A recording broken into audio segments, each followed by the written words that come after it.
Hello everyone, I'm Frank from L4PQ, and today I wanted to talk about things to expect from No Kuni Crossworlds, breaking down some Endgame Dailies and things you might want to know in case you're still on the fence about playing the game. Now before we get started, I wanted to let you guys know that you can pre-download the game right now. And I'm not talking about just opening up your app store and downloading it. If you want to download the rest of the game, you got to start up the game, accept whatever policies they have, and there you go. Just press the pre-download and you can play a little mini game while you wait. The whole download is about 3 gigabytes, so make sure you aren't using your cellular data unless you have unlimited. So first things first, character customization. Now as you can see, each class is gender locked and there's not a whole lot of customization, but a good amount for a mobile game. The different customizations you can do are changing your hairstyle and color, facial accessories, body proportions with a panel or scale, and changing your starting outfit color. There's also 5 different classes that we know before release, and as I mentioned before, they are all gender locked. If you want a more in-depth breakdown of each class, refer to our previous video. Now let's move on to the actual game. This is an MMORPG with mobile game features, so there's going to be a lot of different things to break down and can be a little overwhelming when you first get into the game. But let's just focus on the stuff that might interest you instead. First up, Gachas. There's 3 different Gachas you can summon in this game. You can pull for weapons, familiars, and costumes. The highest rarity you can summon is a 4-star with a 4-star drop rate, but you can raise them higher by awakening. You can obtain them with diamonds that you buy with real money, or tickets that you can get from events or other various stuff in the game. There's also mounts that you can ride in the game, but I might explain that in another video. Just know that they're in the game and they're freaking awesome. So let's break down weapons and familiars a bit. They both have different elements that give you an advantage or disadvantage to other elements. They can awaken to 6 stars, but this will acquire a lot of materials, and also note that natural 4 stars will have a higher base stat than lower natural stars. And finally, you can equip up to 3 weapons and familiars in your loadout. Now the way to obtain more weapons is by crafting them. Although higher rarities will have abysmal rates and you're going to use a lot of gold. But this will be your main way for you to get weapons. For familiars, you're going to have to raise and hatch eggs. It's possible to even get a 4-star familiar, but it's random, so it'll depend on your own luck to get the one you want. Now let's look at the content you can expect from No Kuni Crossworlds. There's different type of PvE content, like your main story progression, 5-man dungeons, bounties, and field bosses. For PvP, there's 3v3 team deathmatch, server versus server, and different types of PvP modes that they bring out from time to time.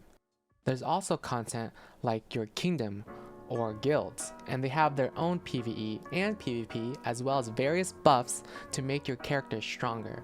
Other horizontal content includes things like fishing and collectibles, so if you're worried about not having any content at launch, well, I hope the stuff I just mentioned cleared the air for you. Before I explain the last topic, I want to go over some of the mobile game features that you see in other mobile games. One of them is the AI mode. When you turn it on, it will automatically travel and attack targets. It has a semi-auto and a full auto mode. Pretty straightforward. The other thing I wanted to talk about briefly is microtransactions. While I don't know how much or what kind of microtransaction items they will have, and I don't want to go too deep into the free-to-play players versus whales, just know that they're in the game and it might not sit well with some of you because a certain aspect of it is going to be pay to win, pay to progress. But what I can say is that Crossworlds is still an MMORPG, so as long as you're committed, you can eventually clear all the PvE content as a free-to-play. And there's no real content that's blocked by a paywall. Finally, the last thing I wanted to talk about is the dailies you can expect endgame. My partner compiled a simplified translated document from some of the Korean YouTubers he watched. Let me clarify that this is not everything you can do endgame, and it's just the bare minimum if you want to be efficient. Now let's scroll up to see what he wrote down. So dailies, it should take around 30 minutes. Do this on your highest level character, as dailies are account wide and not per character. So not as grindy as other games I know, and pretty efficient. So freely daily logins. Also, when you join a kingdom, you also do the daily attendance and you donate there. You buy EXP and jellies from the kingdom for your character and your familiars. This is just familiars in Korean, or how they call familiars. The next one is do bounties. This is the bounty quest right here. You want to try at least get an elite bounty quest and reroll the quest at max 2 times, because reroll cost increases per reroll. So here it's 85% chance of getting a normal one, 10% for an elite, and 5% for a rare. And if you get unlucky and you can only use or you know, do a normal bounty quest, prioritize the extra weapon rewards over the armor shown at the bottom. So here, see right here, this is the bottom, the armor boxes, and this is the weapon boxes.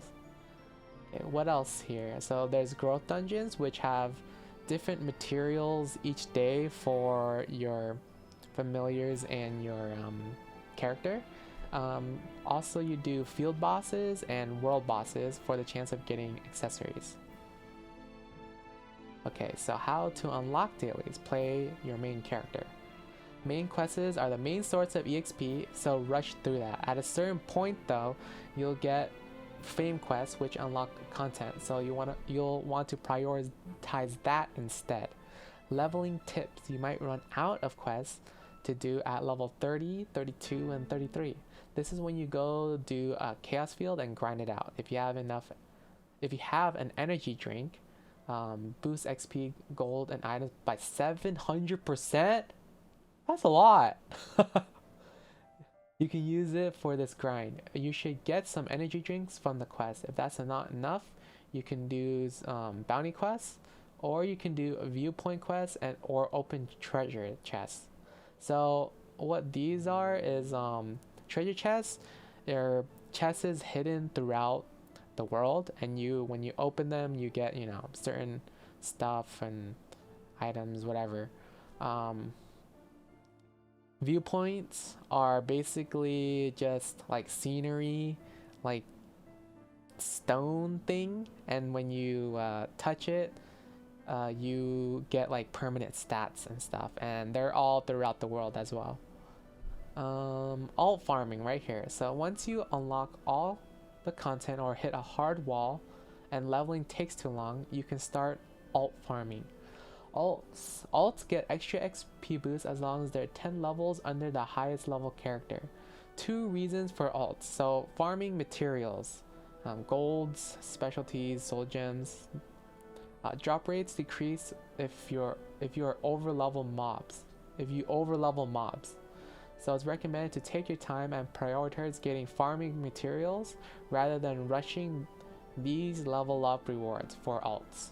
And then the second one is getting the level up the class rank rewards. This is the main thing you want from those, is the inventory slots. They're gonna be pretty crucial late game when you start getting like a bunch of loot.